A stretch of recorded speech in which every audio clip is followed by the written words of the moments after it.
सत्सङ्गत्वे निस्सङ्गत्वं निस्सङ्गत्वे निर्मोहत्वं निर्मोहत्वे निश्चलतत्वं निश्चलतत्वे जीवन्मुक्तिः पुनरपि जननं पुनरपि मरणं पुनरपि जननी जठरे शयनम् इह संसारे बहुदुस्तारे कृपया पारे पाकि मुरा.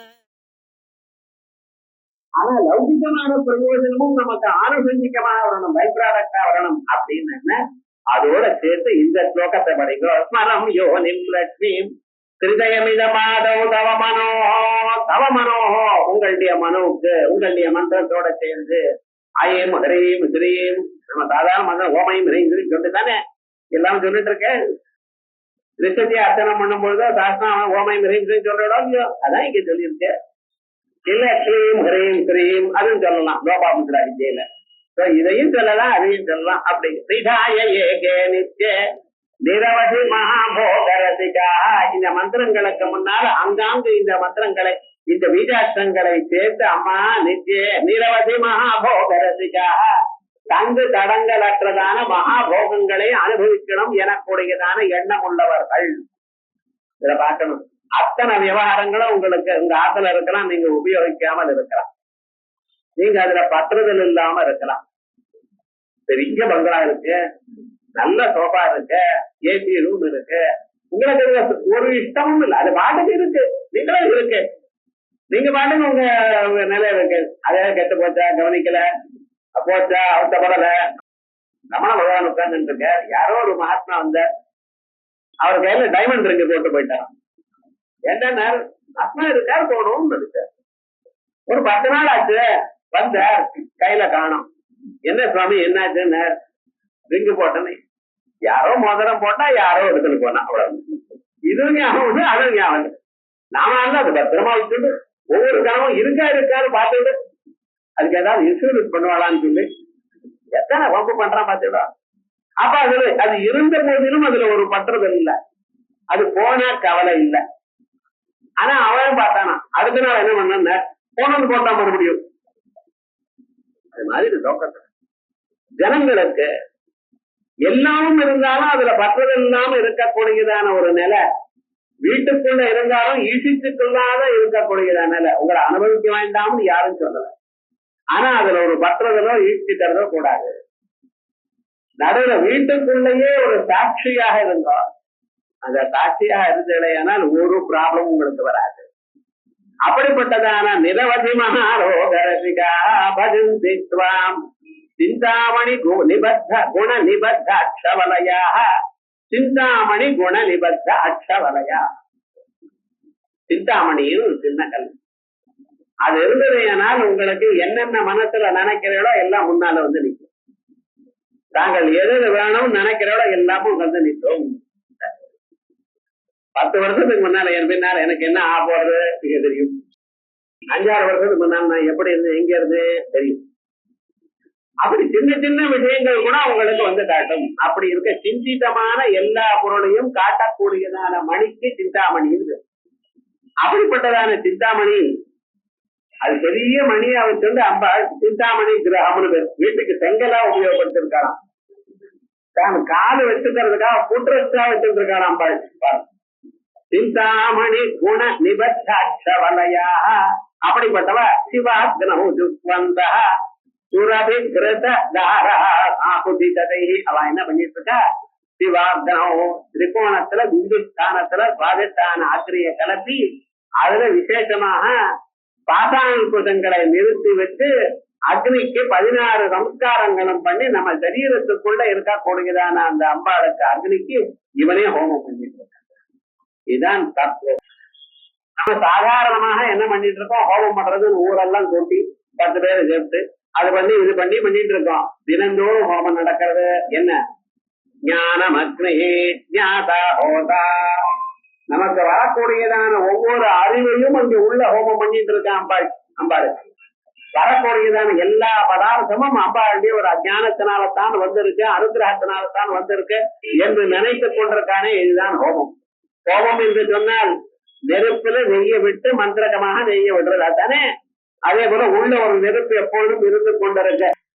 என்ன நெருப்ப உள்ள எப்பொழுதும் எரிஞ்சிருக்கக்கூடியதான் நான் எனக்கூடியதான அறிவு. அதோட எந்தெந்த அறிவு வருதோ இதை அங்கே சேர்த்துன்னு இருக்கான். அப்படி சேர்க்கிறதுங்கிறது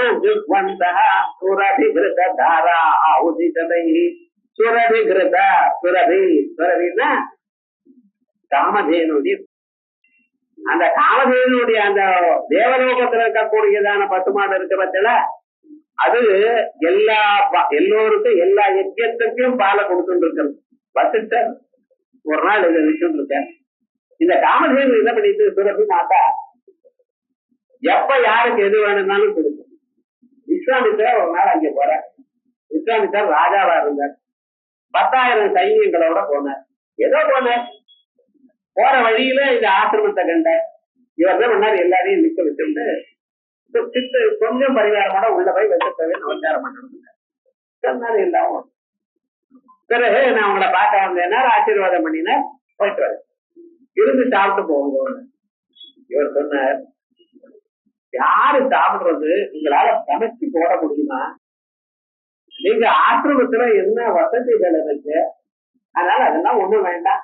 நீங்க உபசாரமான வார்த்தை சொல்லி அது போறோம்னு, நல்ல வார்த்தையை சொல்லி அது அது போறோம். உங்களுடைய ஆசீர்வாதமே அவர் இல்ல சாப்பிட்டுதான் போகும்.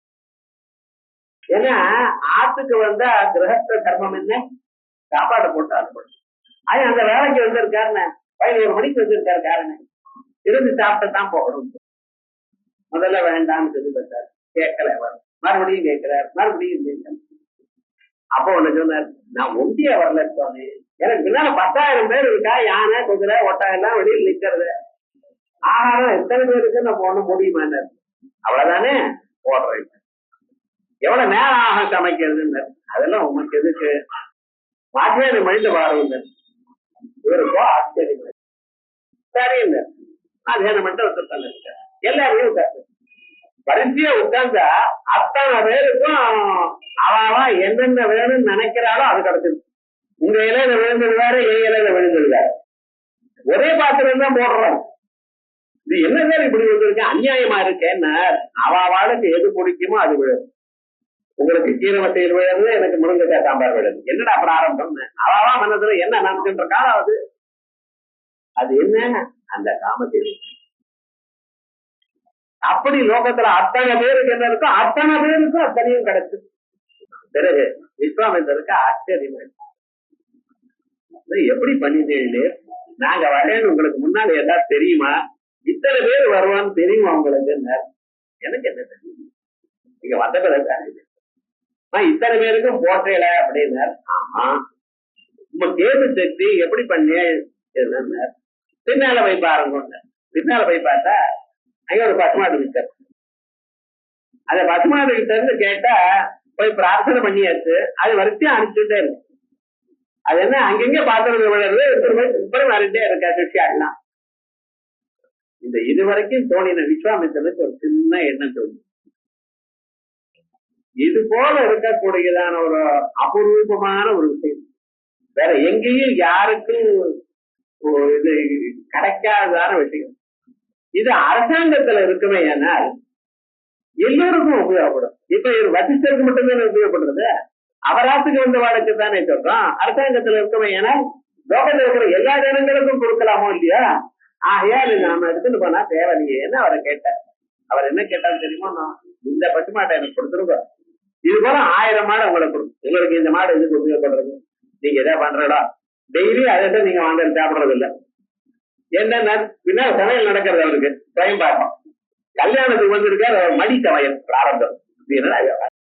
அங்க இருந்த ரிசப்ஷன் என்னென்னமோ நடக்காது, அதை சாப்பிடாம மடி சமையல்னு வேற அவளை வச்சு வெறும்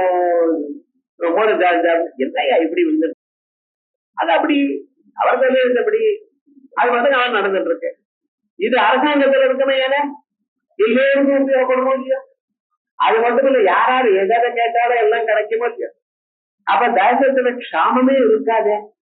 ஆகையால் கொடுக்கிற உங்களுக்கு வேண்டியதான், உங்களுக்கு பாலும் தயிரும் ஹோமத்துக்கு வேணும், உங்களுக்கு சாப்பிட்டது அவர் தானே, அவர் 1000 மாடை கொடுக்குறேன் உங்களுக்கு.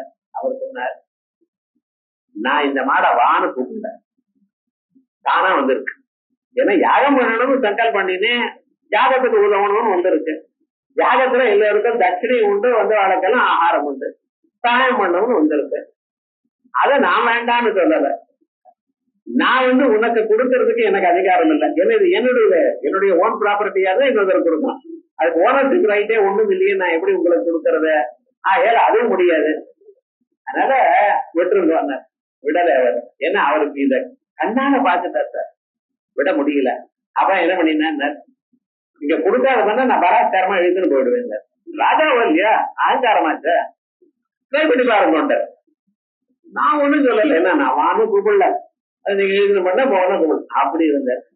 வேற போனேன், அதனுடைய கயிறை பிடிச்சி தர இழுத்த. என்ன பண்ணிட்டுன்னு ஒண்ணும் பண்ணல, பட்சத்தை நமஸ்காரம் பண்ணி கேட்டுதான், இப்படி உங்க ஆசிரமத்துல இருக்கவங்க இழுத்துன்னு போறாரு. அவர் சொன்ன, அம்மா அந்த ராஜாவை எதிர்த்து சண்டை போடக்கூடியதான கெப்பாசிட்டி எனக்கு இல்லை, அதனால ஒன்னும் லாபம் இல்லைன்னு.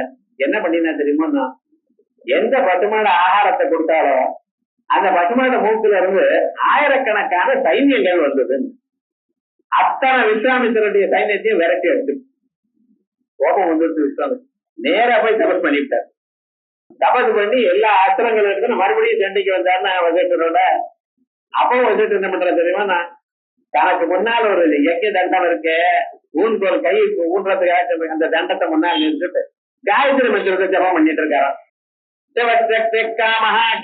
என்னையா இப்படி பண்ணிட்டு இருக்கு போறோம். எத்தனை அம்பு வந்தாலும் அந்த அந்த தண்டத்துல நிக்கிறது. ஏன் அதுக்கு மேல தாண்டி வரல. அவ்வளவு சக்தி நம்ம நினைக்கிறோம் மந்திரத்துக்கு என்ன சக்தி. அப்படி அம்பாட்டி அனுகிரகம் இப்படி ஏற்பட்டது. அப்படி சுரபி அந்த பசுமாட்டு நெய், அந்த பசுமாட்டால ஏற்படக்கூடியதான ஒரு விரட்டி, அதோட இருக்கக்கூடியதான மந்திர பூர்வகமாக பக்தி பூர்வகமாக தாங்கள் பண்ணினதான ஹோமம், அது என்ன பண்றது, மனுஷால லோகக்ஷேமத்துக்கு ஏற்படும்.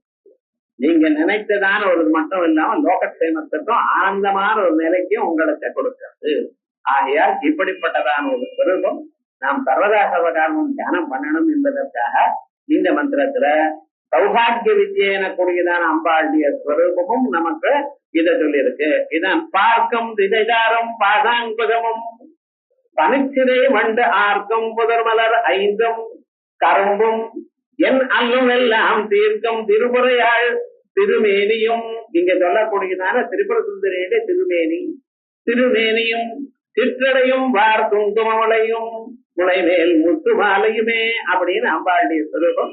முத்து மாலையை தரிச்சுண்டு இருக்கக்கூடியதான அம்பாள். அதனாலதான் அம்பாளுக்கு மாலினி, மாலினி ஹம்சினி மாதா மலையா ஜலவாசினி அப்படின்னு முத்து மாலையோட இருக்கக்கூடியதான அம்பாளை தியானம் பண்ணினீங்கன்னா உங்களுக்கு நினைத்ததான சகல பதார்த்தமும் கிடைக்கும் மோட்சத்தோட. அது ஞாபகம், மோட்சம் இல்லாம இல்ல.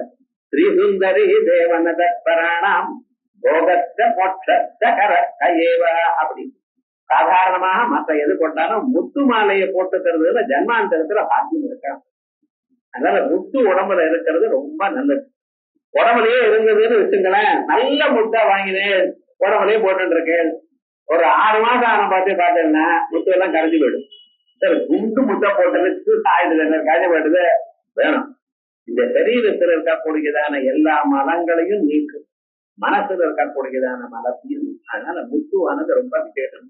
அந்த முத்துகளோட இருக்கக்கூடியதான அம்பாளை தியானம் பண்ணினேனால் உங்களுக்கு லௌகிகமான போகங்களும் கிடைக்கும், அதோட இல்லாம முக்தியும் மனசுல பக்தியும் ஏற்படும். அதனாலதான் முத்துவை போட்டுக்கிறதுன்னு வெளியிட்டிருக்க.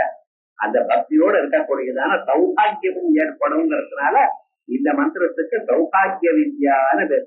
இந்த ஸ்லோகத்தை 10 தடவை சொல்லி தினந்தோறும் அம்பாளுக்கு கல்கண்ட நிவேத்தியம் பண்ணி வச்சோம். ஏன்னா வாழ்நாள் முழுக்க அவளுடைய வார்த்தை எல்லாமே திணிப்பா இருக்கும், வாழ்க்கை இனிப்பா அமையும் அப்படின்னு விசேஷமாக தந்திரத்தை சொல்றது. அப்படி அம்பாளுக்கு மதுரமாக இருக்க கல்கண்ட நிவேத்தியம் பண்ணணும் அப்படின்னு சொல்ற. இந்த மந்திரம் ஸ்மரம் யோனிம் லட்சுமிம் திருதய மாதவ் திருதயமித மாதவ் தவ மனோ நிகாய ஏகே நித்யே நிரவதி மகாபோகரதிகா பஜந்தி ராம் சிந்தாமணி குண நிபத்த அச்சவலயா சிவாக்னமுஜுப்பந்தா சுரபிகிருத தாராபுதிஜதை அப்படின்னு அழகான சௌபாகிய வித்யா மந்திரமானது இன்னைக்கு பார்த்தோம். அதற்கு பிறகு மேல் பாகம் இருப்பது இத